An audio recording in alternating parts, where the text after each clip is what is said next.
cross-country version of the sleek V90 estate adds a touch more versatility to Volvo's already excellent luxury estate car. All-wheel drive as standard, a raised ride height and a couple of electronic off-road gadgets separate the cross-country from a regular V90, yet the corseting interior and excellent refinement remain. Volvo doesn't have the market to itself. Audi makes an all-road version of the A6, while Mercedes-Benz produces an A-Class all-terrain, plus there's the rugged Subaru Outback, but the big Swede does enough to make itself a viable alternative without having to rely on its alternative, non-German roots. Accomplished on and off-road manners, as well as offering the same silky smooth D4 and D5 diesel engines as the regular V90, the cross-country variant retains the stable, controlled feel of its more road-focused brother.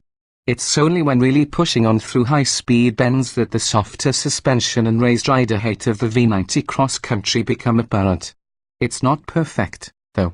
Even on optional air suspension, the Volvo struggles to maintain its composure over large bumps or potholes as effectively as its rivals.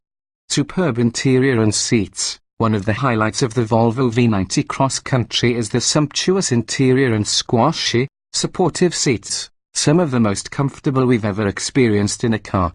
Elsewhere there's lashings of high-quality wood and leather punctuated by a handful of buttons. The majority of the vehicle's functions are controlled via the 9-inch central portrait touchscreen. Like the seats, it's one of the best on the market and offers a bright, clear display which is incredibly responsive to inputs from the user. Class-leading safety features. Volvo is renowned for the safety of its cars, and the V90 is no different. Scoring the maximum 5-star Euro NCAP rating and boasting a huge range of clever electronic safety aids, the Volvo's occupant protection is second to none. For many familiar-orientated buyers, it might just be the defining factor when it comes to buying the Volvo over its rivals. Volvo V90 cross-country model history, November 2016, available to order for early 2017 in D4 AWD and D5 Power Pulse AWD guises. Based on the Volvo V90 estate but differentiated by a 65mm increase in ride height, all-wheel drive is standard across the range, unique bumpers with skid plates and dark unpainted plastic wheelage extensions.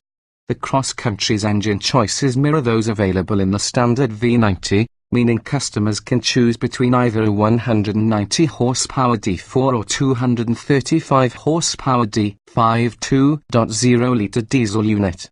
Both engines come with an 8-speed automatic gearbox and all-wheel drive as standard. The base D4 engine is more than punchy enough to haul a 1.8-ton V90 cross-country up to speed with ease, cracking 0.62 miles per hour in 8.8 seconds. It feels faster than the acceleration figures suggest, with a generous 400 Nm of torque pulling the car through the gears. Things get a little raucous at the top end of the revs mind, yet the Volvo's mountainous reserves of torque mean forays above 4,000 revolutions per minute should be few and far between. Opt for the D5 engine and, unsurprisingly, the character of the engine is much the same. That means silky smooth power delivery but with added oomph. The responses of the D5 are sharper and more eager, with bursts of powerful overtakes right across the rev range. It's not pin you to the back of your seat fast. 0.62 miles per hour takes 7.5 seconds, but there's more than enough go for a family estate with off-road pretensions. Much of the extra zippiness is down to what Volvo calls power pulse technology, a clever bit of kit only available on the D5 engine. It uses compressed air to get the turbocharger working at optimum speed almost as soon as you press the accelerator pedal, quickening up the engine's responses and allowing maximum torque delivery sooner. Should you want sharper responses from a D4 engine but can't quite stretch to the D5, Volvo offers the Polestar Performance Optimization add-on. Put simply, it improves performance, especially at medium revs, by providing mild power and torque gains, while also recalibrating engine and gearbox settings. Note that the D5 engine is also available with the Polestar upgrade. The 8-speed automatic gearbox works best when the car is driven smoothly, slickly switching between ratios. However, start to push on and gear changes can begin to lag behind a touch, especially when attempting to perform brisk overtaking maneuvers.